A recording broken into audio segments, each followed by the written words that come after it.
திரு ரவீந்திரன், நீங்கள் எப்படி பார்க்குறீங்க இந்த சிக்கலை? இன்றைக்கி திரு அன்புமணியினுடைய பேச்சு என்ன நம்ம தொடர்ச்சியாக பார்த்துருக்கோம். நேற்று ராமதாஸ் அவர்கள் பத்திரிகையாளர் சந்திப்பில் பல குற்றச்சாட்டுகளை முன் வச்சிருக்காரு. அதற்கு எதிர்வினை அப்படிங்கிறதாக அன்புமணி பார்க்குறேன். இன்னைக்கு கிட்டத்தட்ட கட்சியை கையில் எடுக்கிறது, அதிகாரத்தை கையில் எடுக்கிறது, அல்ல அதிகாரம் நான் தான் அப்படிங்கிறத அழுத்தமாக சொல்லியிருக்காரு அப்படின்னு பார்க்க முடியல. கட்சியில் உள்ள ஓட்டர்ஸு டாக்டர் ராமதாஸ் பக்கம் இருக்காங்கிற ஆர்கே கருத்தை நான் ஏற்றுக்கிறேன். பிறகு தான் பார்க்க முடியும் என்றால் நான் அதை ஏற்றுக்கிறேன், என்னோட கருத்தாட்டம். இதில் இன்னைக்கு அன்புமணி இந்த எலெக்ஷன் கமிஷன் நான் தான் அதில் தலைவராக இருக்கிறேன், நிறுவனருங்கிறலாம் எலெக்ஷன் கமிஷனில் ஒரு ஃபேக்டரே கிடையாது. ஸோ என்னோட டீம் தான், நான் தான் பொதுக்குழு, முக்கியமாக கட்சி என்கிட்ட தான் இருக்குங்கிற அந்த இதில் தெளிவாகவே பேசுகிறாரு. அதில் அவர் டாக்டர் ராமதாஸை தனிமைப்படுத்தப்பட்டு விட்டுட்டு கட்சியெல்லாம் தன்னிட்ட இருக்காங்கிறத இந்த இதை வச்சு அவர் சொல்கிறாரு. உண்மை நிலைமை என்னென்னா, சமாஜ்வாடி பார்ட்டி பிரைமரி ஃபோர்ஸ் அங்கே அகிலேஷ் யாதவ் இப்படி ஒரு இதை எடுக்கும்போது அவர் முலையாமையும் தாண்டி ஒரு நெகட்டிவிட்டி இல்லாமல் அதை இது பண்ண ஒரு லீடராக தான் அகிலேஷ் யாதவ் அங்கே பார்க்கப்பட்டார். அது முதன்மை சக்திங்கிறனால இவர் முலாயம் சிங் யாதவால் எதுவும் செய்ய முடியல. அகிலேஷ் யாதவ் விட்ட சிவலால் யாதவ் விட்டுட்டு போக வேண்டிய சூழ்நிலை இது சபார்டினேட் ஃபோர்ஸ். இவங்க கூட்டணியை நம்பி தான் போயிட்டு இருக்க முடியும். ஓகே, தனிச்சு ஒன்றும் பெருசாக சாதிக்கலை. 5.5% வாக்கு அன்புமணியை வச்சு எடுத்தது ஒரு நல்ல வாக்கு தான். ஒரு 15% அந்த பெல்ட்டுக்குள்ளங்கிற போது நல்ல வாக்கு தான். பட் ஃபோர்ஸ் நிரூபிச்சாங்களே தவிர வெற்றியே பெறலை. இவங்களுக்குள்ள பலமே டஃப்பாக பார்கெயின் பண்ணி ஒரு இடத்துக்குள்ள செட்டில் ஆகிறது தான். அதில் இவங்க 2019 இவங்களுக்கு ஏமாற்றம். இது ராமதாஸ் எடுத்த முடிவா, அன்புமணி ராமதாஸ் எடுத்த முடிவான்னு நமக்கு தெரியாது. கலைஞரும் ஜெயலலிதாவும் இல்லாத, புரட்சி தலைவி முத்தமிழறிஞரும் இல்லாத காலகட்டத்தில் இவங்க தனிச்சு நின்னதே தொடர்ந்துருக்கலாம். இன்னொரு திராவிட கட்சியோட கூட்டணி போயிருக்க வேண்டியதில் போனாங்க, வாஷ் அவுட் ஆகிட்டாங்க. 19ஆம் ஆண்டு அவ்வளவு தொகுதியிலுமே தோற்று போனாங்க. அதுக்கு யார் என்ன காரணங்கிறத இப்போ சொல்ல வேண்டியதில்லை. அதற்கு பிறகும் இவங்களுக்குள்ள பெரிய பலம்ங்கிறது இவங்க ஒரு தவிர்க்க முடியாத சக்தின்னு டஃப்பாக கடைசி நேரத்தில் பார்கெயின் பண்ணி போகிறது தான் இவங்களுக்குள்ள பெரிய பலம். அந்த பார்கெனிங் பவர் இன்னைக்கு கேள்விக்குறியாக இருக்குது. இப்போ நீங்கள் 2019 21 அந்த முடிவுகளை யார் எடுத்தாங்கன்னு தெரியாதுன்னு நம்ம சொல்கிறோம்ல, அப்படி சொல்ல முடியுமா? ஏன்னா முடிவெடுக்கக்கூடிய அதிகாரம், கூட்டணியை தீர்மானிக்கக்கூடிய அதிகாரம் டாக்டர் ராமதாஸுக்குன்னு பொதுக்குழு கொடுத்தது. அப்போ எடுத்தது டாக்டர் ராமதாஸ் தானே சொல்லணும். டாக்டர் ராமதாஸ்ன்னு சொன்னாலும் கூட அந்த 19 கமலஹாசன், தினகரன், அன்புமணி 3 பேருமே சேர்ந்து பேசினாங்க. அப்போ அதை கன்டினியூ பண்ணியிருந்தால் அது ஒரு மாற்றத்திற்கான ஒரு இதாட்டு இருக்க முடியும். அதில் தினகரன் ஆர்கே நகரில் வெற்றி பெற்றிருந்தார். கமல்ஹாசன் ஒரு புதிய ஃபோல்ட்ஸாட்டு ஒரு க்ரௌட் புலராக இருந்தார். 3 பேருமே அங்கே பேசும்போது இவர் சார்பாக தினகரன் வெற்றி பெற்றிருந்தனால அவர் சார்பாக கட்சியோட நிர்வாகி தான் தங்க தமிழ்ச்செல்வன் தான் போயிருந்தார். அதை கன்டினியூ பண்ணியிருக்கலாம். அதை கன்டினியூ பண்ணாமல் அவங்க எடப்பாடி அதிமுக, இபிஎஸ், ஓபிஎஸ் ரெட்டையரோட அதிமுகவுக்கு அவங்க போகிறாங்கன்னா அவங்க தைலாபுரத்துக்கே முக்கியத்துவத்தை கொடுத்தது மட்டுமல்ல, இல்லை ட்ரெடிஷ்னலாக அந்த அவர் சொல்கிறாரு இது ஒரு அலையன்ஸ் பார்ட்னராக நேச்சுரல் அலைஸ் அப்படிங்கிறத இல்லை, அது இல்லை அவர் சொல்கிறாரு. அது யதார்த்தம் அது இல்லை. அன்னைக்கு அவங்க முடிவெடுத்தது தர்மபுரி எம்பி சீட்டு ஜெயிக்கலாங்கிறதுக்காக தான் அவங்க முடிவெடுத்தது. தர்மபுரி எம்பி ஷோரா ஜெயிக்க முடியுங்கிறது தான் அந்த முடிவுக்கு அவங்களுக்கு காரணம். பிளஸ் ராஜ்யசபா ப்ராமிஸும் இவங்களால கொடுக்க முடியுங்கிறதான் காரணம். இந்த ரெண்டுமே அன்புமணிக்கு இன்ட்ரெஸ்ட்டை மையமாக வச்சு தான் இருக்குது. ராமதாஸ் தான் முடிவெடுத்தாலும் கூட அது அன்புமணிக்கு இன்ட்ரெஸ்ட்டை மையமாக வச்சு தான் அந்த முடிவெடுத்தாங்க. ஆக்சுவலாக அந்த இடத்துக்குள்ள அவங்க திமுக வேண்டாம், அதிமுக வேண்டாம்னு வேற ரூட்ல போயிருந்தா இதோட கொஞ்சம் சிறப்பாக வந்திருக்கலாம். ராமதாஸ் சொல்றதுக்கு சொல்றேன், அதுவும் தோல்வி.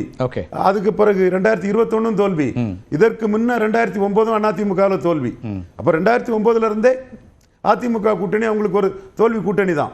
இன்னும் சொல்ல போனா விக்கிரவாண்டியில அதிமுக ஓட்டு 36% வாக்குல 23 உதயசூரியனுக்கு தான் போலாச்சு. இவங்களுக்கு 12% வாக்குகள் தான் போலாச்சுன்னு சொல்லும் போது அதிமுக கூட்டணியில ஒரு பெரிய கூட்டணியில் இருந்தாலும் பல தேர்தல்களில் ஒரு பொலிட்டிக்கல், நீங்க பாஜகவா அதிமுகவான்னு ஒன்று வரும்போது அதிமுக நல்லதுன்னு டாக்டர் ராமதாஸ் சொன்னது அவர் சொல்றாரு. அதிமுகவோட போயிருந்தா வெற்றி பெற்றிருக்க முடியும், பாஜகவோட போன முடிவு தப்பா போச்சு. சந்தேகமே இல்லை, பாஜகவோட அதிமுக பெற்ற ஆப்ஷன் தாங்கிறதுல. அது வட தமிழகத்தில் ஒரு கட்சிக்கு, வட தமிழகத்தில் பாஜகவுக்கு செல்வாக்கே இல்லாத ஒரு சூழ்நிலையில் தமிழிசை அம்மையார் 40 சீட்டை இந்திய ஜனநாயக கட்சிக்கும், இன்னொரு கட்சிக்கும் 20 சீட்டை தேவநாதன் யாதவ் கட்சிக்கும் கொடுக்கக்கூடிய ஒரு பகுதியில் அவங்க வெறும் 10 சீட்டு வாங்கிக்கிட்டு கூட்டணி போனது அவங்க பார்கெனிங்ல மிகப்பெரிய அளவுக்கு அவங்க கீழே விழுந்த இடம். இதை யாரும் கவனிக்கல. தாமரை 23 19 + 4 நிற்கும் போது மாம்பழம் 10 தான் சொன்னா அது பார்கெனிங்ல அவங்க விழுந்த இடம். அந்த கடைசியா பார்கெனிங்ல விழுந்தவங்களுக்கு விக்கிரவாண்டி ஒரு பூஸ்டர் கொடுத்தது. அது ராமதாஸ் தான் அந்த பூஸ்டருக்கு காரணம். அவருக்கு வில் பவர் தான் காரணம். அந்த வில் பவருக்கு தான் அதிமுகவே சான்ஸ் எடுக்காண்டான்னு ஒதுங்கிக்கிட்டாங்க. ஸோ இந்த சூழ்நிலையில் இப்போ இவங்களோட மோதல்ல பார்கெனிங் பெரிய அளவுக்கு அடிபடும். அதுதான் பிரச்சனை. இப்போ ஆர்கே சொல்றதும் நான் அது ரெண்டு பேருக்குமே தெரியாமலா இருக்கும். குறிப்பா சீனியர் ராமதாஸ்க்கு நிறுவனருக்கு அது தெரியாம இருக்குமா? அப்ப அவர் வந்து என்ன முடிவு எடுக்கிறார்? 26 தேர்தலுக்கு இன்னும் ஓராண்டு கூட இல்லை.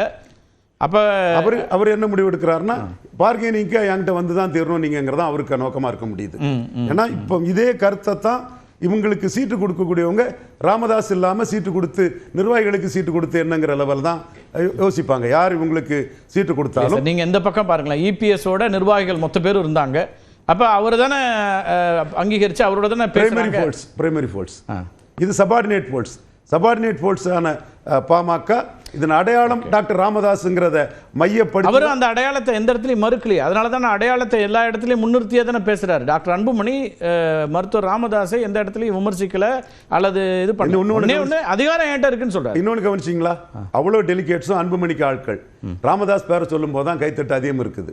அப்போ இப்படிப்பட்ட ஒரு சூழ்நிலையில ராமதாஸுக்கு எதிராகவே கூடின கூட்டத்துக்குள்ள வந்த டெலிகேட்ஸ் ராமதாஸு கைத்தட்டுறாங்கன்னா இந்த இவர்கள் இப்போ இப்படியே போனாங்கன்னா பார்கெனிங் வந்து ரொம்ப விழுந்துருவாங்க.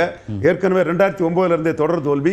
அந்த தொடர் தோல்வியில் இருக்கக்கூடியவங்க பிரிஞ்சு போய் ஆளாளுக்கு ஒரு சைடு பார்கெனிங் பண்ணாங்கன்னா 10-11 அவர் ஒரு கிளியர் மெசேஜ் சொல்றாரு சார். இதுவரைக்கும் எனக்கு சுதந்திரம் இல்லாமல் இருந்தது, நேற்றிலிருந்து விடுதலை கிடைத்தது, இனிமே நம்ம அடிச்சு ஆடுவோங்கிறாரு. இனிமே எனக்கான களம், நான் ஸ்ட்ராட்டஜி பண்றேன், நான் வெற்றி பெறுவேன், எப்படி வெற்றி பெற வைக்க முடியும் அப்படிங்கிற அந்த இடத்துக்கு வருவேன். இந்த களம், இந்த அடிச்சு ஆடுறது ராமதாஸ் சென்ட்ரிக்கா இன்னைக்கு சரியா இருக்கலாம். ராமதாஸை தனிமைப்படுத்தி எல்லாரையும் என் பக்கம் கொண்டு வந்துருங்கிற அந்த முயற்சிக்கு சரியா இருக்கலாம். சரி, நீங்க என்னதான் பண்ணினாலும் நாளைக்கு வந்து நீங்க தனிச்சு போட்டியிட்டு அன்புமணி சிஎம் கேண்டிடேட்னு போனாலும் ராமதாஸ் அதுக்கு பிரச்சாரம் பண்ணாதான் அதற்கு வலு. அதுபோல கூட்டணி போகணும்னா ராமதாஸ் இல்லாம யாருக்கும் இப்போ இந்த பத்திரிகையாளர் சந்திப்புக்கு பிறகு நீங்க சொல்லுங்களேன், எல்லாரோடையும் தொடர்ச்சியா பேசிட்டு இருக்கிறோம், தொடர்ச்சியா கவனிக்கிறோம். பத்திரிகையாளர் சந்திப்புக்கு பிறகு இதை அவர் செஞ்சிருக்கணுமா அப்படின்னு கட்சியில இருந்து பேசக்கூடியதை எழுதக்கூடியதை நம்ம பார்க்கிறோம். அப்ப அதே செல்வாக்கு ராமதாஸ்க்கு இருக்குன்னு நீங்க எப்படி சொல்றீங்க? அவர் மீதே விமர்சனங்கள் வருது, ஏன் இதை பண்றாரு, இதெல்லாம் பார்க்கணுமா அப்படின்னு எழுதக்கூடியதை பார்க்குறோம். ரொம்ப நெருக்கமா இருந்த இப்போ நீங்க வந்து கண்மணி குணசேகரன் மாதிரியானவர்களுடைய ரைட்டை போல மற்றவங்களே கூட பார்க்குறேன். நிறைய பேர், நான் குறிப்பிடணும், நிறைய பேர் அப்படி இருக்காங்க. அதே செல்வாக்கு ராமதாஸுக்கு இருக்கா அல்லது அது அன்புமணிக்கான அந்த விமர்சனங்கள் வரத்தான் செய்யும். ஏன்னா அவர் ஏஜுவல் லீடருக்கு வந்து ப்ராக்சிமிட்டியை விட யங் லீடருக்கு வந்து ப்ராக்சிமிட்டி ஜாஸ்தி இருக்கும். இவரை சார்ந்தவங்க, இவர் தொடர்புடையவங்க, இவர் கூட நெருங்கி பழகக்கூடியவங்க எக்கச்சக்க பேர் இருப்பாங்க. அவங்க என்ன ஓட்டமே அவர் தான் 86 ஆயிடுச்சு, ரிட்டையர்ட் ஆயிட்டு விட வேண்டியதானங்கிற என்ன கருத்து தாங்க வரும். பட் ஒரு பார்ட்டி லீடர் யாரை வச்சு ஓட்டுன்னு சொன்னா அந்த 1 இயர் சென்டிமெண்ட் வந்து இவர் டாக்டர் ராமதாஸ் கிட்ட தான் அந்த ஓட்டர் சென்டிமெண்ட் இருக்குது. ஸோ எப்படி போனாலும் ஃபைனலா ரெண்டு பேரும் சேர்ந்து பார்கெனிங் பண்ணலன்னா பார்கெனிங் ரொம்ப மோசமா இருக்கும். அவங்க ஏற்கனவே 2024 ஒஸ்ட், தாமரை 19 நிற்கும் போது இவங்க 10ன்னு சொன்னா அதுவே ஒஸ்ட் பொசிஷன். அந்த பொசிஷனுக்கு அவங்க போக அந்த கால்குலேஷன்ஸ்ல தான் இப்ப ரெண்டு பேரும் மாறி மாறி சொல்றாங்க. யார் பொறுப்பெடுக்கிறதுன்னு ஒன்று இருக்கு. எல்லா கணக்கையும் நீங்க அன்புமணி மேல எழுத முடியாது, எல்லா தோல்வி கண்டிப்பா அப்படிங்கிற ஒரு கருத்து தான் அவர் முன்வைக்கிறாரு. இவ்வளவு ஆட்களை சேர்க்கலன்னா நீ கட்சியில நான் தான் எல்லாமேன்னு கூட ராமதாஸ் அடுத்தால. இன்னொன்னு இப்ப நீங்க பாட்டாளி மக்கள் கட்சியினுடைய வேட்பாளரா ஒருத்தர் நிக்கிறார் சார், ஒரு தொகுதியில கடலூர்ல நிக்கிறாரு, சிதம்பரத்தில் நிக்கிறாரு அல்லது தருமபுரியில் நிற்கிறார்னா அவரை அந்த வாக்காளர்கள் அவருக்கு பதிலாக வேற யாருக்காவது போட்டுருவாங்களா? நீங்க வந்து இந்த வருத்தம் இருக்கு, எல்லாமே இருக்கட்டும், யாருக்கு வாக்களிக்க போறாங்க?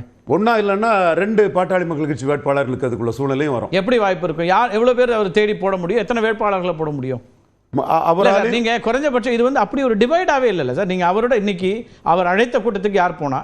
சீனியர் ராமதாஸ் கூட்டத்துக்கு அல்லது திரு அன்புமணியோடு பெரும்பான்மையானவர்கள் 90% அங்க நிக்கிறாங்க. கட்சி நிர்வாகிகள், எம்எல்ஏக்கள், 2 எம்எல்ஏக்கள் ராமதாஸ் இருக்காரு. அதை தாண்டி இன்னைக்கு அவர் கூட ரவிராஜ்னாலும் சரி, வி.கே. மணினாலும் சரி, பாஸ்கர்னாலும் சரி, 1000 பேரை உடனே திரட்டி வரக்கூடிய ஆட்கள் தான். அதே நீங்க எந்த வகையில திரட்டுவாங்கிறதும் எனக்கு புரியும், அவங்கள தெரியுங்க சொல்றேன். அந்த மாதிரி சக்தி உள்ள ஆட்களையும் அவரால் திரட்டி கேண்டிடேட் போடுறது ஒன்றும் டாக்டர் ராமதாஸுக்கு ஒன்றும் பெரிய கஷ்டமான விஷயமா இருக்காது. சோ நீங்க நிர்வாகிகள் வந்தாலும் கூட அவரால் கேண்டிடேட் போட முடியும். இப்போ இருக்கக்கூடிய அந்த 3 பேருமே கேண்டிடேட்டை கொண்டு வர சக்தி படைச்சவங்க தான். இப்படி பொதுவான பத்திரிகையாளர் சந்திப்பிலேயே அவர் மீது கடும் விமர்சனத்துக்கு போறாங்க. அவரை கொண்டாடிய அல்லது அவர் இன்னும் கொண்டாடிட்டு இருக்க அந்த வாக்காளர்களே அவர் ஏன் இப்படி பண்றாருன்னு வருத்தப்படுறாங்க. நீங்க போட்டி வேட்பாளர்களை போடக்கூடிய இடத்துக்கு போனா இன்னும் டிட்டாச் ஆயிட மாட்டாங்களா? அந்த நெருக்கடி வராது. அதை தவிர்க்கிறதுக்கு சேர்ந்து நின்னாதான் அவங்க பிழைக்க முடியும், அல்லது பிழைக்க முடியாதுங்கிறத என் கருத்து. ரைட்.